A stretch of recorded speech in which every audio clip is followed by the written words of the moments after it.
the game, cause see the boxing voice. Welcome back, gang, for the first time and hopefully many more to come.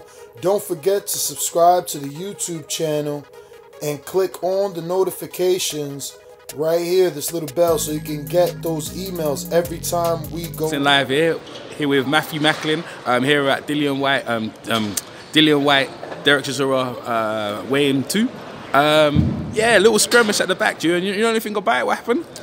No, I was up on the Sky platform watching the weigh-in, then there was a few words, weren't they? They parted the way separately, and they kind of came both people in the back. Yeah.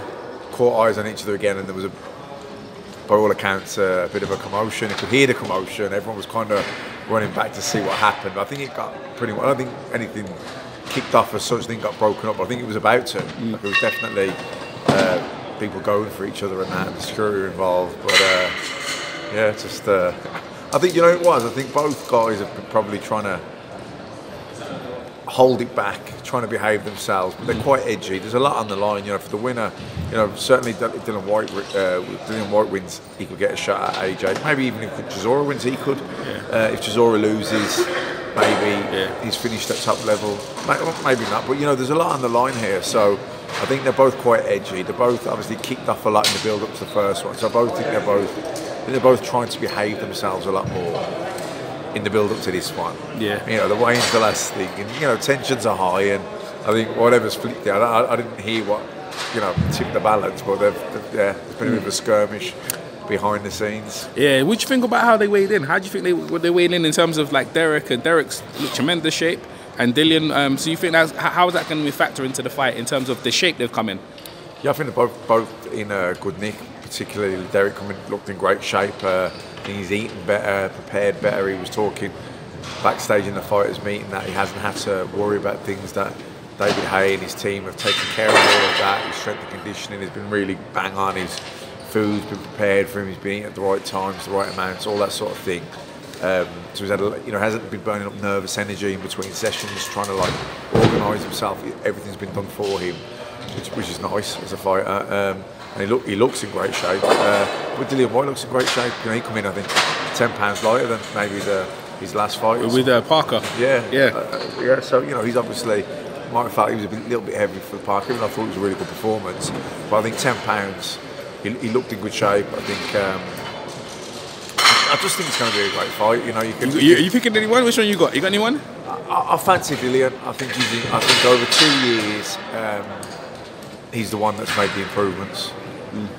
Having said that, when you're backstage there speaking with Dereck, I'm thinking, so up for it. You know what I mean? And listen, he's one of those fighters that when he's up for it, he's a handful, man.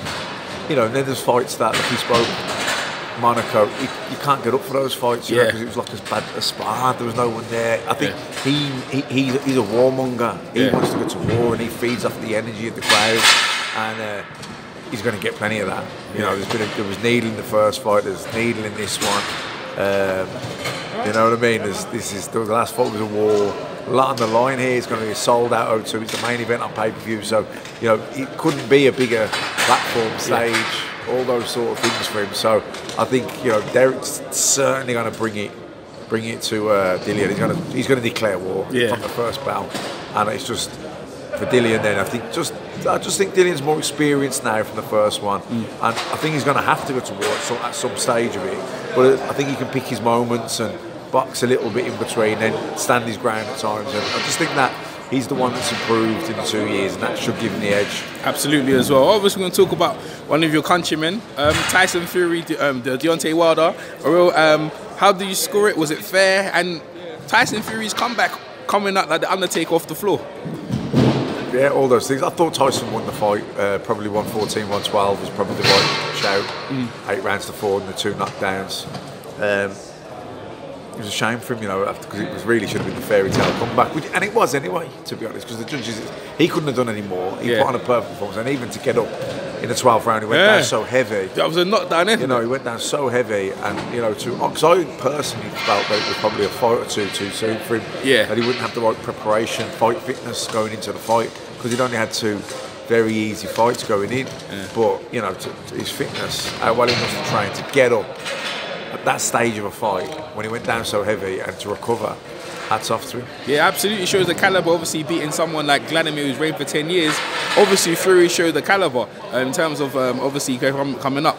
Amir Khan's made some comments about Kell Brook. There's one of you addressed. I'm not too sure if you heard about it. Homosexual references about Kell Brook. Have you heard about it? And what's your take on Amir Khan? What he had to say about Kell Brook? And is that fight possible going to happen? I don't know if it's going to happen. I know Kell Brook wants it to happen. Yeah. You know, from the outside looking on him, it looks like Amir Khan doesn't want it, and he's trying to do anything to get out of it. And it's disappointing that he's bringing stuff like that up. Yeah. What's that got to do with boxing? Do you know what I mean? Like if Kell Brook is a reason or whatever he is, it's up to him, isn't it? Or what any man is that's their own private business. Nothing to do with boxing. I think he's just trying to take away from the fact that he doesn't want to fight. And I like Amir Khan. And he's had a great career, and he's shown strength of character, and he had a lot of unfair criticism over the years, and he's you know big respect to Amir Khan all the time. But it's disappointing to see him going down this road now with Kell Brook. I just think it's unnecessary, and I just think it's taken away from the fact that the reality is Kell Brook wants that fight. He's even agreed to, you know, what do you want to do? Jump through hoops. He's agreed to everything you wanted, the 147, the rehydration clause. He's agreed to it all. Like, you know, if you don't do the fight, it's because Amir Khan doesn't want the fight. Yeah, that's what a lot of people were saying. All right, last one. Your weight class, Triple G, Canelo. How do you feel about that fight? And where do you think Triple G goes on? Actually, you know what? Let's get straight to it. Canelo and Rocky Fielding. A lot of people in the States, obviously, this is States view, they wasn't happy about his performance. Give us your take on that one, Canelo's last performance. Well, you couldn't fault him, really. He just came out and got the job done, didn't he? 3 rounds. What more would you want from him? You know, he had Rocky down in the first, down in the second, and him out there in the third. So I don't think you can really pick holes in that performance from Canelo. I thought Golovkin beat Canelo the first time, clearly, in a good fight, but I thought there was one clear winner. Second fight, I thought he nicked it, but I wouldn't have argued with the Canelo getting it. That, you know, it was one of those fights that could have gone either way. But I don't think Canelo's going to stay up at 168 pounds. I just think that was a one-off. Yeah, you reckon he'll go back down? Yeah, I think he'll go back down to 116. He'll fight. Maybe do the trilogy with Golovkin. Maybe he'll fight Danny Jacobs. You know, there's still lots of big fights down there at 163. Yeah. All right, Matthew O, man. I thank you very much, obviously, your time and that. And we see you on Fight Night. Tell people, obviously, watching this on the Boxing Voice America, tell them why they should tune in tomorrow on Showtime to watch the fight. Because I think we're going to see an absolute war. These two guys, styles make fights, and I think if these fought 100 times, it's always going to be a war. Because Dereck wants to go to war. That's how he sees it, winning it. And Dillian's improved on his boxing ability and the technical side of things, but I don't think he's good enough of a boxer to just outboxing for 12 rounds. So, you know, Dereck's going to make him fight. You know, it's just going to be a great fight. Thanks very much, Matt Macklin. Thank you so much on ThaBoxingvoice.com. Thanks very much. Cheers. What is up, TBV family? Yes, YouTube has been cutting funding to their channels as of late, and with net neutrality going through its process, the internet is changing. If you want to keep your favorite channel intact, coming up with tons of content, and plus get hours and hours of extra content, head over to patreon.com/ThaBoxingVoice to become a member of the TBV family and help support the channel. Peace.